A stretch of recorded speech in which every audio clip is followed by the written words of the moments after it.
So welcome to Sensible Secondhand Classics, the show where we showcase cars that you can buy for between £1,000 and £5,000. In this case, cars from before the year 2006.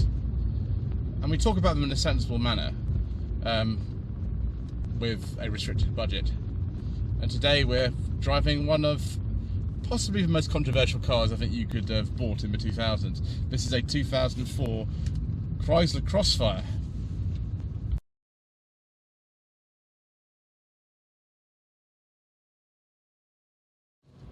So the Crossfire was launched in 2003. This is quite an early one. It's an 04 plate one.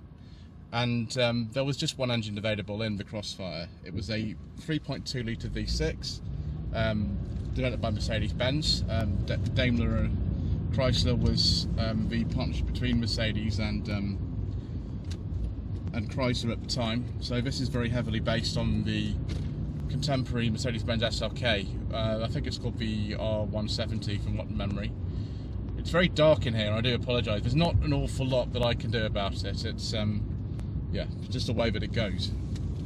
This car's been provided by Elliot's father, who also provided the MG ZT 160 for No Budget Reviews last August, and he sold that and he's bought this, and he's a very brave man. He's pretty braver than me. I'm not sure I'd particularly buy one of these. First of all, the ride is, oh my gosh, it's a little bit on the firm side, I think, is just being generous. I read a contemporary review last night of this. It said the ride was quite compliant. I don't really agree with that. I think it's a little bit too firm. Probably the reason why it's so firm is to do with these massive wheels, 18s at the front and 19s at the back. Also, we've got the steering, which is alright. It's not as bad as, you know, I've heard people say. It's alright. It just depends how much of an enthusiastic driver you are. And of course, you know, if you know anything about this channel, you know that we aren't possibly the most enthusiastic drivers. But still, it hasn't really got the same kind of feel that a lot of sports cars of this time, say the Audi TT, would do, because it's a recirculating ball setup, and that's again a legacy from Mercedes-Benz, where that was the norm at the time for a lot of their cars. The engine develops 215 horsepower in this, guys, just for standard Crossfire.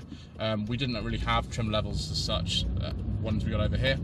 And then the SRT 6 model develops 330 horsepower. That was only made for, I think, a year between 2005 and 2006.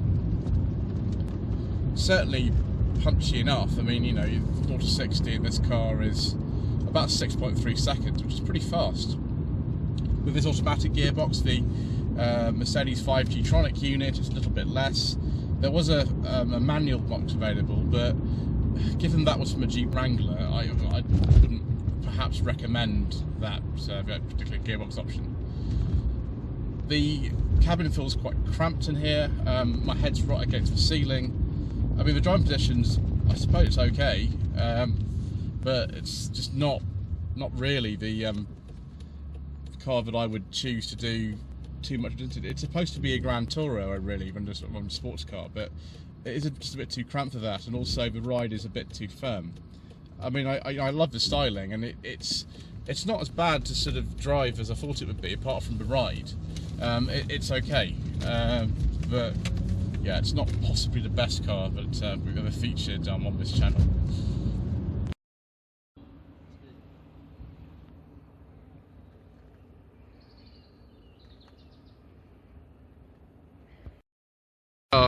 Just by the sea, actually. Got a bit of lifestyle marketing going on.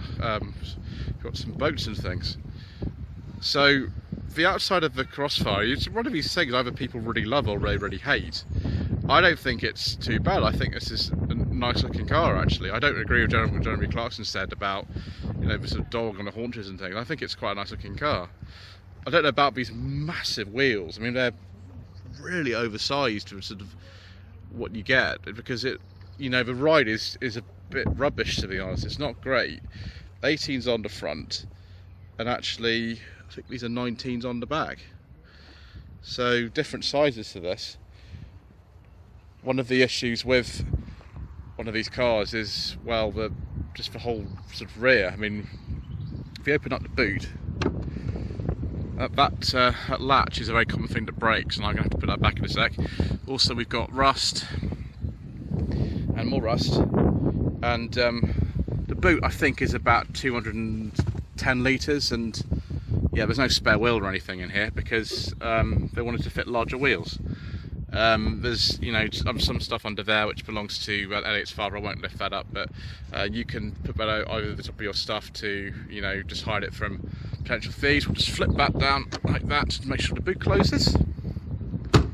Now the rear visibility of this car is pretty bad. It's not too bad straight far out the back, but it is quite bad in other ways. So 3/4 visibility is non-existent.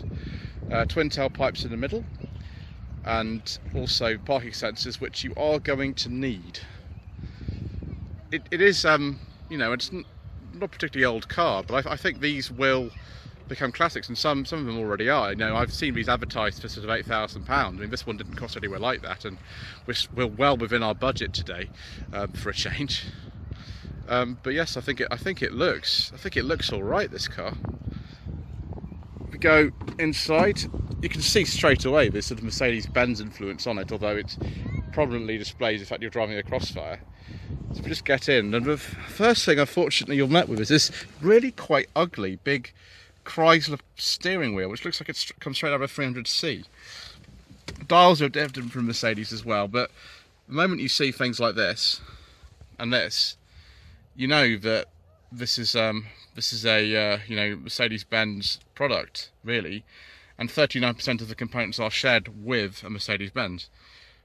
Elliot's told me that if we put this down and have the slowest opening glove box in the history of the world, I can well believe it. There's not an awful lot of room in here, to be honest. It's very cramped, particularly the headroom. It might be because I've got the seat in the wrong position, but you know, there's not a lot of room generally. Equipment-wise, there is a fair bit of it actually. We've got things like 2-stage heated seats. We've got air conditioning. I don't think this is climate control. I think this is air conditioning, but it's got 2 zones on it. But you just press on this, it doesn't feel very nice.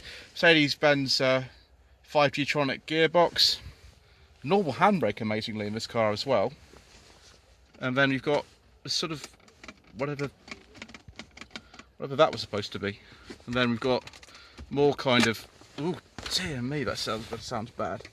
This,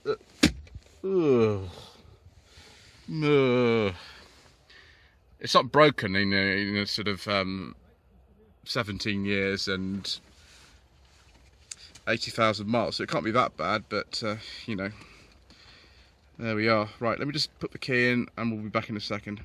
Right, I found the key. One really disconcerting thing, and I can't believe I'm making a comparison with City Rover here, but that had like a sticker on the dash that made you think the alarm was going off all the time.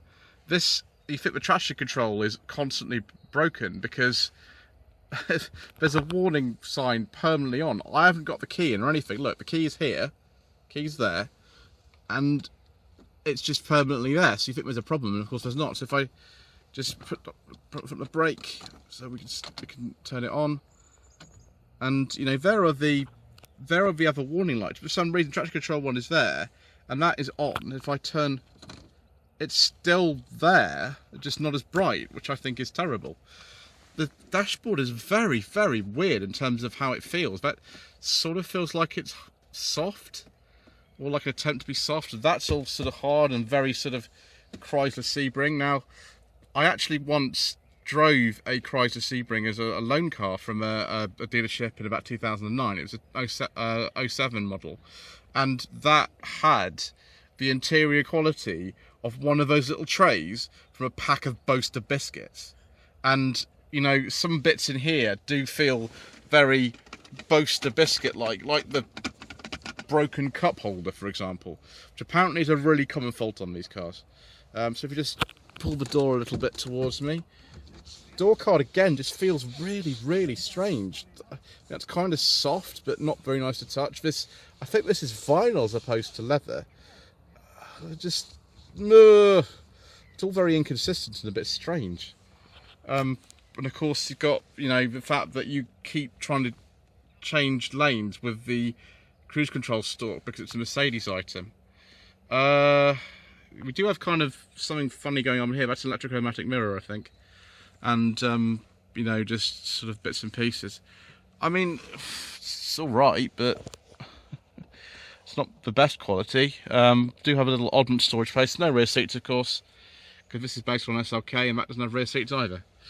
Okay, let's have a look at the engine.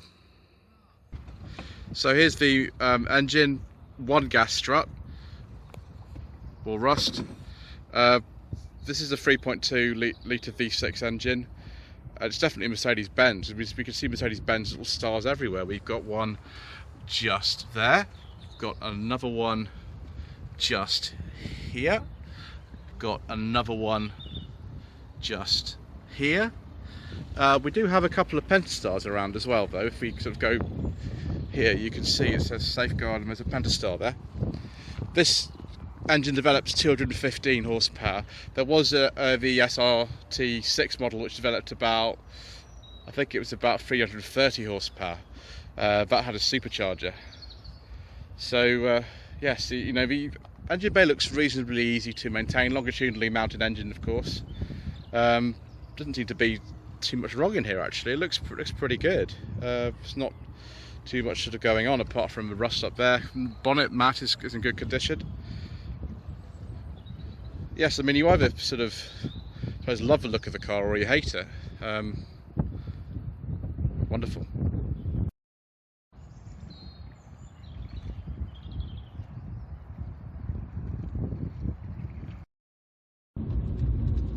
So we're just driving near Havant at the moment, and it's a nice sunny day. The camera's in the way because it just always is on this channel. That's just the way it goes. The air conditioning is actually quite good in this. We are running the air conditioning at the moment and it seems pretty good. Not so sure about some of these buttons that are in it, but I suppose it's just the way that it is. You do sort of feel quite self-conscious when you're driving one of these. It certainly stands out, even in this kind of very, very contemporary colour, like a sort of silver grey.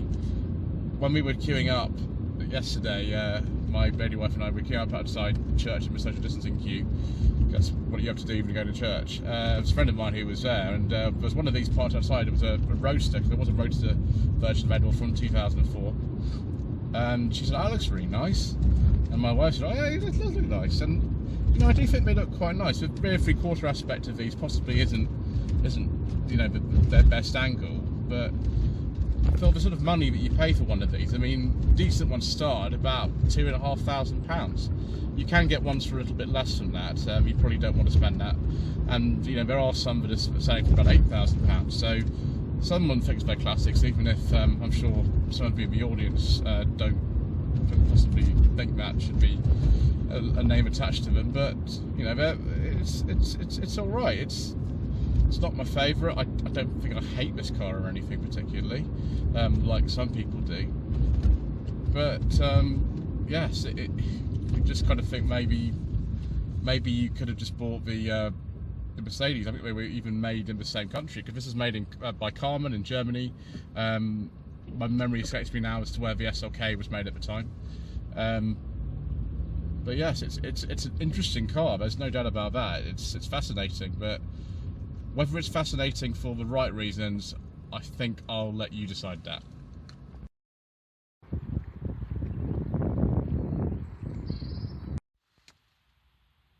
So viewers, the Chrysler Crossfire. This car's probably not sensible. Whether it's a classic, I don't know, but it does fit quite neatly into this format. Should you buy one? I don't know. This car has a very shocking ride. Some of the quality inside's not great. And personally, maybe just buy a Mercedes-Benz SLK. That's probably what I would say. I mean, you know, it's fun in some ways. It's quite powerful. I think it looks okay. The whole, and you know, they do have a following, but yes, I think my verdict is proceed with caution. Anyway, thank you for watching this episode of Sensible Secondhand Classics. Please don't forget to like this video, leave a comment below, to subscribe to the channel if you haven't already done so, and click the notification bell to be informed of new uploads. And thank you ever so much indeed once again for watching.